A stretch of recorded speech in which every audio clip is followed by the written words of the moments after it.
오늘 종려주일을 맞이해서 함께 예배를 드립니다. 예수님께서 오늘 함께 본 말씀 보면 예루살렘을 향해서 올라가십니다. 근데 누가복음 9장 51절에 보면 예수께서 승천하실 기약이 차감해 예루살렘을 향하여 올라가기로 굳게 결심하시고 이렇게 말씀하고 있습니다. 그러니까 예수님께서 예루살렘에 올라가시는 것은 어느 날 갑자기 예루살렘 한번 가봐야 되겠다, 그런 마음으로 올라가신 것이 아니라 이미 예루살렘을 향하여 올라가실 계획을 갖고 계시고 그 가운데 오늘 예루살렘으로 올라가셨습니다. 그리고 그때에는 굳은 결심을 가지고 굳게 결심하시고 계셨던 거죠. 여러분은 언제 굳은 결심을 하십니까? 그때가 언제인지를 우리가 생각해 보면 예수님께서 왜 그리고 어떻게 굳은 결심을 가지고 예루살렘에 올라가게 되었는지를 이해하게 될 겁니다. 일반적으로 사람들이 어떤 굳은 결심을 하게 되는 이유는 무엇인가 확실한 것이 있을 때입니다. 확실한 것이 없다면 굳은 결심을 하지 않았을 겁니다. 그러니까 예수님은 굳은 결심을 하실 때 하나님 아버지의 뜻이 너무나도 분명했기 때문입니다. 만약 예수님께서 하나님 아버지의 뜻을 몰랐다면 어디로 가야 할지 또 거기서 무엇을 해야 할지 모르기 때문에 예루살렘을 향해서 올라가시지 않으셨을 겁니다. 하나님께서 예수님을 이 땅에 보내실 때에는 예수님이 십자가 지게 하시려고 보내신 겁니다. 왜냐하면 예수님이 십자가에 죽으심으로 말미암아 모든 사람의 죄를 대속하실 수 있기 때문입니다. 죄의 삭은 사망인데 예수님이 단번에 죽으심으로 말미암아 모든 사람의 죄의 값을 생명을 지불하시는 거죠. 이것이 하나님이 이제 정하신 구원의 방법입니다. 하나님은 우리에게 값없는 은혜를 주시기 위해서 미리 예수님을 통해서 피값으로 다 지불하신 거죠. 값을 다 치르신 겁니다. 그렇기 때문에 우리가 치를 값이 없는 거예요. 그래서 은혜인 거죠. 이사야 55장 1절에 보면 오호라 너희 모든 목마른 자들아 물로 나오라 돈 없는 자도 오라 너희는 와서 사 먹되 돈 없이 값 없이 와서 포도주와 젖을 사라. 여러분 우리가 우리 편에서 보면 은혜이지만 하나님의 편에서 보면 이미 값을 다 지불하신 거예요. 그래서 우리가 은혜를 누릴 때 그 은혜를 결코 헛되게 하지 말아야 됩니다. 왜냐하면 나로서는 은혜지만 지불한 게 아무것도 없지만 이미 하나님은 다 지불하신 것이기 때문에 그래요. 예수님은 굳게 결심하시고 예루살렘으로 올라가셨습니다. 그런데 이 굳은 결심은 조금도 흐트러지지 않았습니다. 그래서 예수님이 예루살렘에 올라가는 그 목적, 그 십자가의 고난을 당하시고 죽으시고 사흘 만에 다시 살아나시는 일을 온전히 이루셨습니다. 물론 그 과정에 어려움이 없거나 고난이나 고통이 없지는 않았습니다. 하지만 예수님의 결심은 흔들리지 않았고 바뀌지 않았습니다. 예수님의 굳은 결심은 반석과 같았습니다. 여러분 오늘 우리가 신앙생활 하면서 우리도 나름대로 확신을 가지고 굳은 결심을 합니다. 어떤 결단들을 다 하게 되죠. 그런데 여러분 그 결심이 그 결단이 여러분에게 있어서 굳은 결심입니까? 아니면 상황과 조건에 따라서 이리로 저리로 흔들리고 바뀌는 그런 결심입니까? 오늘 우리가 예수님을 따르는 제자라면 예수 그리스도를 믿는 사람이라면 우리의 믿음이 예수님과 같이 반석과 같은 굳은 결심이 되어야 할 줄 믿습니다. 오늘 예수님이 그 굳은 결심으로 끝까지 이기신 것처럼 저와 여러분도 굳은 결심을 가지고 승리하는 삶을 살아갈 수 있기를 주의 이름으로 간절히 축원합니다. 예수님은 예루살렘에 이제 올라가실 때 무엇을 해야 할지 아셨습니다. 그래서 예수님은 이제 준비하시거든요.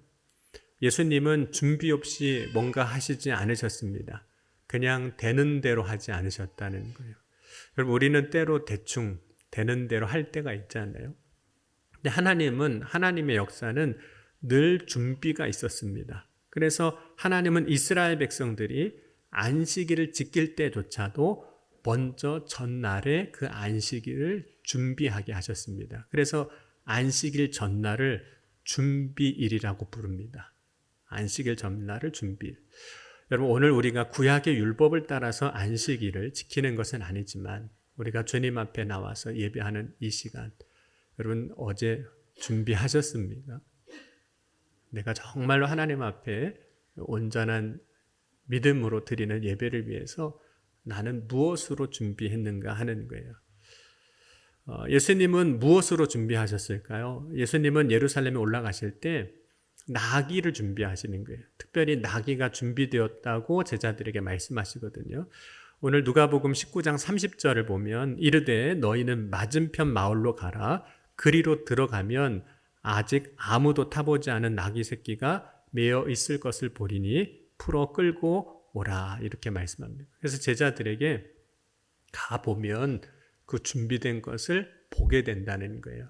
지금은 안 보이지만 믿음으로 가보면 준비된 게 보인다는 거예요.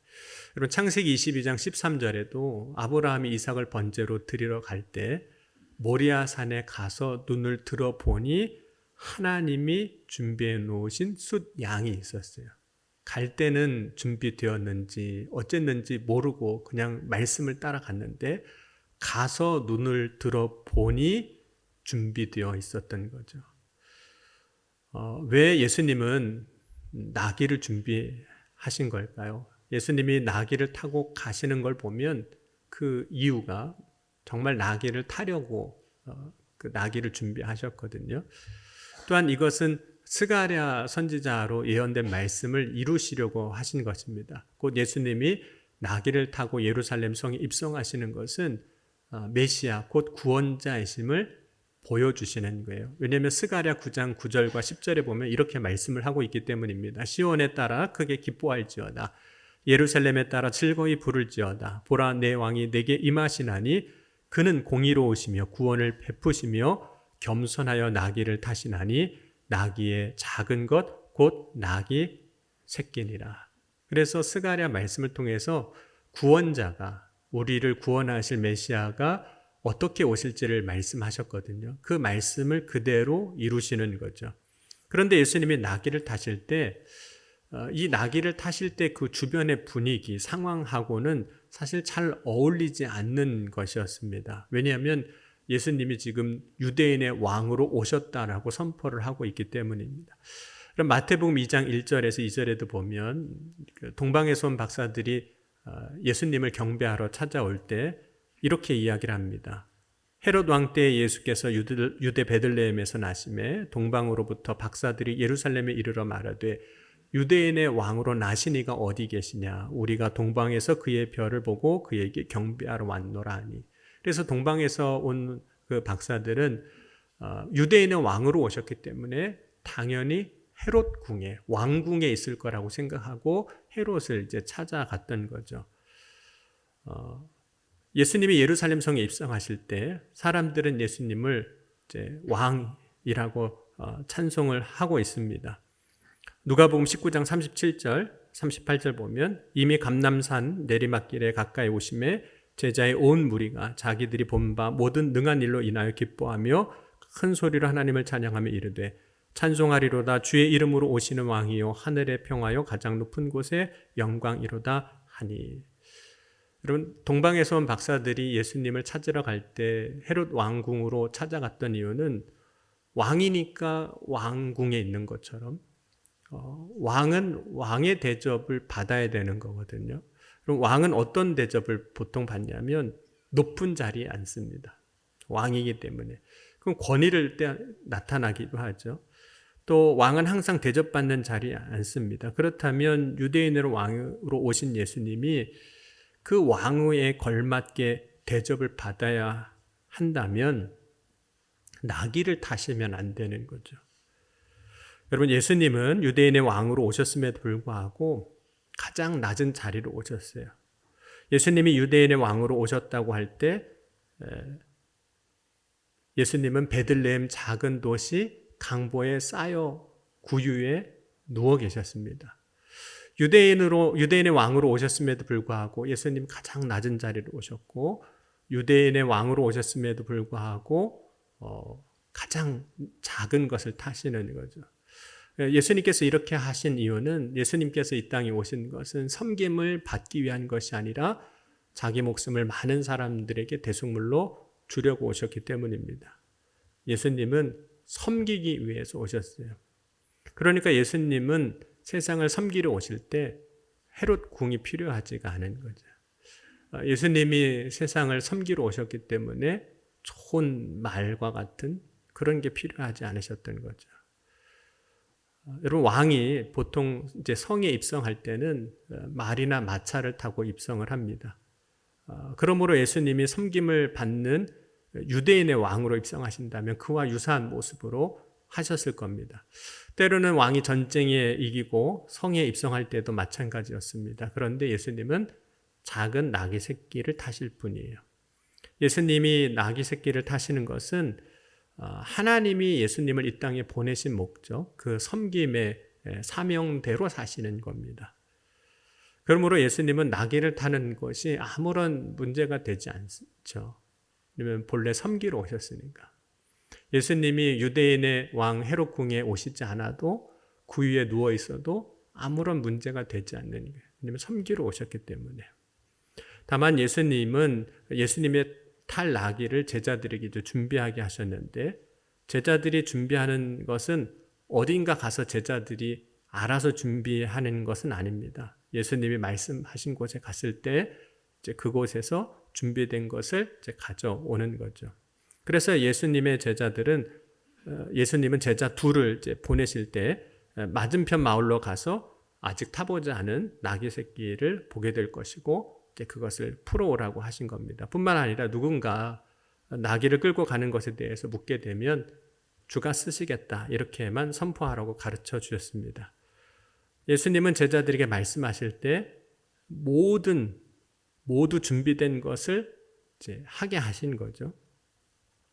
여러분, 오늘 우리가 믿음으로 살아가야 하는 이유는 우리가 믿음으로 순종하여 나아갈 때 그곳에는 항상 준비된 것이 있습니다. 준비되어 있으므로 우리는 더욱 믿음으로 주님 말씀하신 곳으로 가는 거죠. 그때 제자들이 경험한 것처럼 나귀가 준비된 것을 보게 되고, 아브라함처럼 그가 순종으로 나아간 자리, 이색을 번제로 드리기 위해서 갔던 그 모리아 산에서 눈을 들어보니 어린 수장이 준비되게 하신 것처럼 우리에게도 그렇게 역사하시는 거죠. 여러분, 오늘 우리가 믿음으로 순종하여 갈 때 아브라함의 믿음의 고백처럼 여호와 이레를 고백하게 하여 주실 줄 믿습니다. 예수님은 예루살렘 성에 이제 들어가실 때 준비를 다 마치셨는데, 그 첫 번째 준비는 마음으로 굳게 결심하셨고, 그러니까 마음으로 준비하셨고, 두 번째는 이제 타고 갈 나귀도 준비를 하셨습니다. 예수님은 나귀를 타고 예루살렘에 들어가셨는데, 그때 사람들은 예수님이 나귀를 잘 타실 수 있도록 자기의 겉옷을 벗어서 나귀 새끼 위에 걸쳐놓고, 또 어떤 사람은 자기의 겉옷을 벗어서 예수님이 가실 때 그 옷을 그 길에 이렇게 펼쳐 놓았습니다. 여러분, 자신의 옷을 이렇게 놓는 것, 혹은 예수님이 가시는 그 길에 펼쳐 놓는 것은 예수님을 향한 존경 혹은 존중을 표시하는 겁니다. 왜냐하면 옷을 벗어서 펴드리는 행위는 허리를 펴고 할 수 있는 일이 아니거든요. 그 일을 하려면 허리를 굽혀야 되는 겁니다. 누구도 허리를 펴지 않고 옷을 길에 깔 수가 없는 겁니다. 허리를 굽히지 않고 옷을 깔 수가 없는 거죠. 뿐만 아니라 자신의 것을 이제 내어드리는 것인데, 이 겉옷을 예수님 앞에 내어드리는 것은 지금 자기가 가지고 있는 가장 귀한 것, 좋은 것을 드리는 거예요. 예수님을 향한 헌신의 모습이기도 합니다. 그런데 누가복음에서는 이제 하고 있지는 않지만, 예수님이 예루살렘 성에 입성하실 때 사람들은 종려나무 가지를 깔고 또는 종려나무 가지를 흔들면서 예수님을 찬송합니다. 그래서 요한복음 12장 12절과 13절을 보면 이렇게 말씀합니다. 이 이튿날에 명절에 온 큰 무리가 예수께서 예루살렘으로 오신다는 것을 듣고 종려나무 가지를 가지고 맞으러 나가 외치되 호산나 찬송하리로다 주의 이름으로 오시는 이 곧 이스라엘의 왕이시여 하더라. 그래서 종려나무 가지를 흔들었다고 그래서 종려주일이라고 우리가 이야기하는 거죠. 사람들이 종려나무 가지를 흔들며 예수님을 찬송하는 것은 목소리로 예수님을 찬송하는 것뿐만 아니라 자기의 온 몸으로 예수님을 찬송하는 거예요. 물론 옷을 벗어서 까는 것도 마찬가지지만, 그러니까 예수님을 찬송하는 사람들은 자신의 모든 것으로 예수님을 찬송하는 겁니다. 그러니까 우리가 모든 것으로, 우리의 목소리로, 우리의 몸으로, 때로는 우리의 태도로 찬송할 때 그것이 진실하게 하나님 앞에 드리는 찬송이 되는 거예요. 그냥 목소리로만 드리는 게 찬송이 아니고 우리의 몸으로 드리는 게 찬송이고 우리의 삶의 태도로 드리는 것이 진실한 찬송이라는 거예요. 여러분, 예수님이 이제 예루살렘에 들어가시면서 이제 사람들이 찬송을 하잖아요. 막 호산나 부르면서 온 몸으로 목소리 높여서 찬송할 때 그 찬송을 받으시는 예수님은 어떠셨을까요? 여러분, 혹시 오늘 그런 대접을 받으셨는지 모르겠지만 교회에 왔더니 누가 너무 잘했다고 환영해주고 축복해 주셨나요? 만약에 여러분 교회에 어느 날 왔더니 저 떡정교부터 사람들이 한 줄로 다 들어서가지고 청량리교회에 오신 것을 환영한다고 막 반겨주고 막 축복해주면 기분이 어떨까요? 그냥 좋아질 거예요. 그죠? 와, 나를 이렇게 환영해주고 환대해준다고. 그런 환대를 받으면 뭐 정말 왕 같은 느낌을 받을 수도 있겠어요. 여러분, 예수님이 예루살렘 입성하실 때 사람들이 찬송을 해요. 그때 기분이 어땠을까요? 너무 좋으셨을 것 같아요. 온몸으로 소리 높여 사람들이 예수님을 찬송하니까. 내가 진짜 왕이라 할지라도 누군가 나를 왕처럼 대해준다면 너무 좋죠. 근데 사람들이 찬송하는 소리가 얼마나 컸냐면 예수님을 찬송하는 사람들이 한두 사람이 아니었잖아요. 무리가 예수님을 찬송하고 있었습니다. 사람들이 이렇게 찬송한 이유가 또 있기는 해요. 사람들은 이 예수님이 예루살렘 성 입성하시기 전에 경험한 사건이 하나 있었는데 오병이어로 5,000명을 배불리 먹이셨던 사건이 있었어요. 그 사건을 경험한 다음에 예수님께서 예루살렘 성에 입성하신다고 그러니까 사람들이 몰려와서 예수님을 찬송한 겁니다. 예수님을 진짜 왕 삼고 싶으셨던 거예요. 요한복음 6장 14절 15절 보면 그 사람들이 예수께서 행하신 이 표적을 보고 말하되 이는 참으로 세상에 오실 그 선지자라 하더라. 그러므로 예수께서 그들이 와서 자기를 억지로 붙들어 임금으로 삼으려는 줄 아시고 다시 혼자 산으로 떠나가시니라. 오병이어를 경험한 사람들은 예수님이 진짜 우리의 왕이 되시면 우리는 이제 앞으로 먹고 사는 걱정은 없겠구나 이 생각을 한 거예요. 그러니 예수님이 예루살렘 성에 입성하실 때 그렇게 찬송을 한 거예요. 우리의 진짜 왕이 돼달라고. 그걸 기회 삼은 겁니다. 그러므로 더 크게 막 소리치고 외쳤던 거예요. 그런 사람들이 많았습니다. 그러니까 그 소리가 얼마나 컸겠어요. 그런데 이 소리를 듣기 싫은 사람들도 있었어요. 왜냐하면 예수님을 찾아와 말하는 이들 가운데 바리새인들이 있었는데 이들은 정말로 예수님이 왕 되는 걸 원치 않았거든요. 그래서 그들이 오늘 뭐라고 이야기하냐면 선생이여 당신들의 제자들을 책망하소서.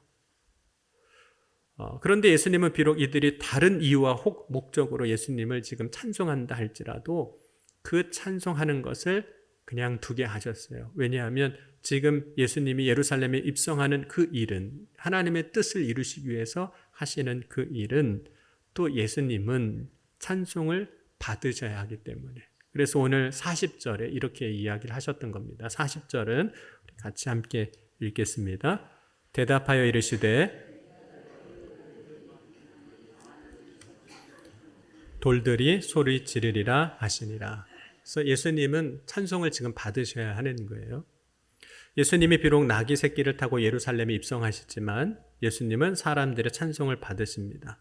예수님은 찬송을 받아야 할 때 찬송을 받으시는 거예요. 특별히 예수님은 찬송 받으시기에 합당하신 분입니다. 여러분 요한계시록 5장 11절 13절에서부터 14절까지의 말씀 보면 이렇게 말씀합니다. 내가 또 보고 들으매 보좌와 생물들과 장로들을 둘러선 많은 천사의 음성이 있으니 그 수가 만만이요 천천이라. 큰 음성으로 이르되 죽임을 당하신 어린 양은 능력과 부와 지혜와 힘과 존귀와 영광과 찬송을 받으시기에 합당하도다 하더라. 내가 또 들으니 하늘 위에와 땅 위에와 땅 아래와 바다 위에와 또 그 가운데 모든 피조물이 이르되 보좌에 앉으신 이와 어린 양에게 찬송과 존귀와 영광과 권능을 세세토록 돌릴지어다 하니 내 생물이 이르되 아멘하고 장로들도 엎드려 경배하더라. 그러니까 예수님은 찬송 받으시기 합당하신 분이에요.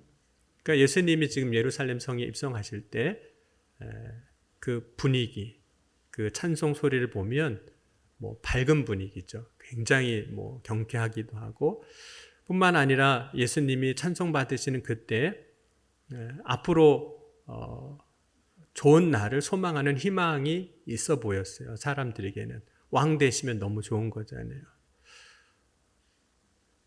이 분위기를 이렇게 오늘 말씀을 하고 있어요. 찬송 받으시는 그 분위기를 우리 19장 37절도 같이 읽겠습니다. 이미 감람산 내리막에 가까이 오심에 제자의 온 무리가 자기들이 본 바 모든 능한 일로 인하여 기뻐하며 큰 소리로 하나님을 찬양하며. 기뻐하는 모습, 그러니까 예루살렘에 입성하실 때 그 분위기는 기뻐하고 밝고 소망을 가지고 있는 그런 기쁨으로 충만한 모습입니다. 또 어떤 좋은 일, 여기서 좋은 일은 자신이 생각한 대로 일어나기를 바라는 것이긴 했지만 좋은 일이 일어나기를 기대하는 뭔가 소망에 차 있는 그런 분위기로 이제 예루살렘 성으로 지금 예수님이 입성하고 계신 거예요. 그런데 오늘 예수님께서 예루살렘 성 가까이 가셨을 때에는 그 성을 보고 오십니다. 41절도 같이 한번 보겠습니다.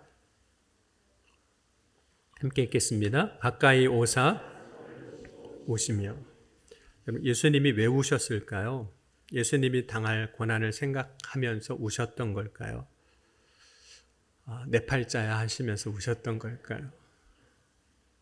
고난이 두려워서 우셨던 걸까요? 예수님께서 이제 십자가에서 죽으실 때 엘리 엘리 라마 사박다니라고 하셨는데 나의 하나님 어찌 나를 버리셨나이까 이런 말씀이거든요. 십자가 지시고 고난 당하시는 걸 정말로 하나님이 버리신 것으로 생각하시고 우셨던 것일까요?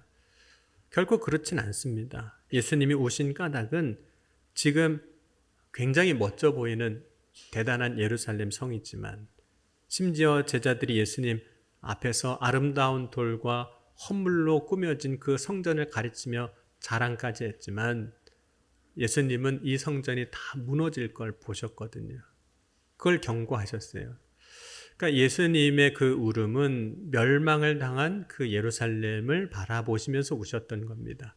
그래서 누가복음 19장 42절에서 44절 보면 이르시되 너도 오늘 평화에 관한 일을 알았더라면 좋았을 뻔하였거니와 지금 내 눈에 숨겨졌도다. 날이 이를지라 내 원수들이 토둔을 쌓고 너를 둘러 사면으로 가두고 또 너와 및 그 가운데 있는 내 자식들을 땅에 메어치며 돌 하나도 돌 위에 남기지 아니하리니 이는 내가 보살핌 받는 날을 알지 못함을 인함이니라 하시니라. 예수님은 지금 찬송을 받으시면서 한편으로는 기뻐하시지 않는 거죠. 우셨으니까. 예수님은 보살핌을 받지 못하게 될 예루살렘을 바라보시면서 애통하는 마음을 가지셨던 겁니다. 예수님이 가진 이 애통하는 마음은 사실 예루살렘을 향한 긍휼입니다. 또한 사랑이기도 해요. 만약 예수님께서 예루살렘을 향한 긍휼과 사랑의 마음이 없었다면 그 성을 보시고 우시지 않으셨을 겁니다. 오히려 그렇게 되는 것에 대해서 당연히 생각하셨을 거예요. 그저 죄값으로 멸망하는 거니까. 죄값으로 심판받는 것이라고 하면서 오히려 기뻐하셨을 수도 있습니다. 그러나 예수님은 예루살렘을 보시면서 우셨어요. 슬퍼하셨어요. 그 이유는 이들이 하나님의 심판을 받는 것이 아니라 구원받기를 간절히 원하시는 그 마음, 그 긍휼 때문에, 사랑 때문에 그렇습니다.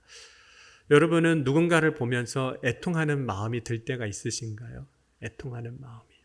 그럼 마태복음 5장 4절에 보면 애통하는 자는 복이 있나니 그들이 위로를 받을 것이며 애통하는 자가 복이 있다 그랬습니다. 그런데 그럼에도 불구하고 우리는 우리의 인생 가운데 삶 가운데 애통하는 어떤 일이나 상황을 맞이하고 싶지는 않아요. 왜냐하면 애통하는 마음을 갖는다는 것 자체가 너무 힘든 거잖아요.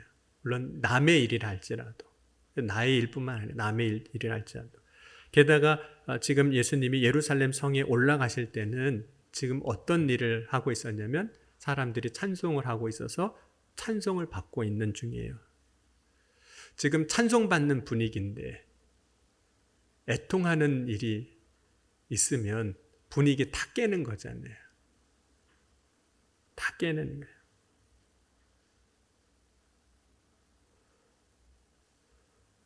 예수님이 예루살렘 성을 향해 올라가실 때 기쁨과 슬픔이 같이 있는 겁니다.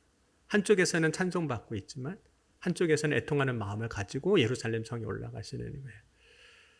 여러분, 우리는 인생을 살면서 계속 기쁜 일만, 찬송할 수 있는 일만, 혹은 찬송받는 일만 일어나기를 기대하고 바랍니다.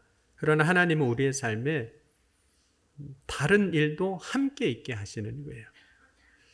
때로는 기쁜 일이 있지만 동시에 애통할 수밖에 없는 그 일도 함께 경험하게 하신다는 거죠. 그때 우리가 어떻게 해야 될까요? 기쁜 일이 있는데 다른 일이 자꾸 일어날 때 같은 종류의 두 악기, 두 개의 바이올린이라든지 혹은 다른 종류의 두 악기 혹은 바이올린이나 플룻으로도 할 수 있겠지만 이렇게 연주되는 곡을 듀엣곡이라고도 하고 이중주라고도 이야기를 합니다. 같은 악기일 때는 같은 소리를 또 낼 수도 있겠지만 각각 다른 소리를 내는 거죠.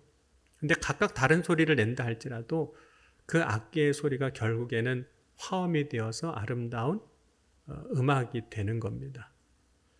서로 다른 악기의 소리가 하나가 되어 아름다운 연주를 하듯 때로는 우리가 인생을 살면서 서로 다른 상황이 우리에게 동시에 주어지지만 그것이 하나가 되어 하나님의 뜻을 이루어가게 하시는 거예요.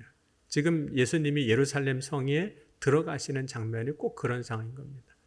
찬송을 받지만 애통해야 하는, 기쁜 일이 있지만 또 하는 슬퍼해야만 하는 일이 동시에 일어나고 있는 거죠. 여러분, 우리가 인생을 살면서 서로 다른 것들이 우리에게 동시에 찾아옵니다. 한편에는 기쁨이, 다른 한편에는 슬픔이 찾아옵니다. 그러나 결국에는 하나님은 그것들을 통해서 우리의 삶에 하나님의 선하신 뜻을 이루어 가게 하여 주실 줄 믿습니다. 그렇게 역사하실 하나님을 신뢰하는 믿음으로 예수님은 예루살렘 성에 지금 올라가시는 거예요. 오늘 우리가 가져야 할 믿음도 그와 같은 믿음인 줄 믿습니다. 그래서 예수님께서 처음 예루살렘을 향해 올라가실 때 굳은 결심하셨던 것을 바꾸지 아니하고 끝까지 그 믿음을 지킨 것처럼 저와 여러분이 끝까지 믿음을 지켜 최후 승리를 얻는 저와 여러분이 되어질 수 있기를 주의 이름으로 간절히 축원합니다. 기도하시겠습니다.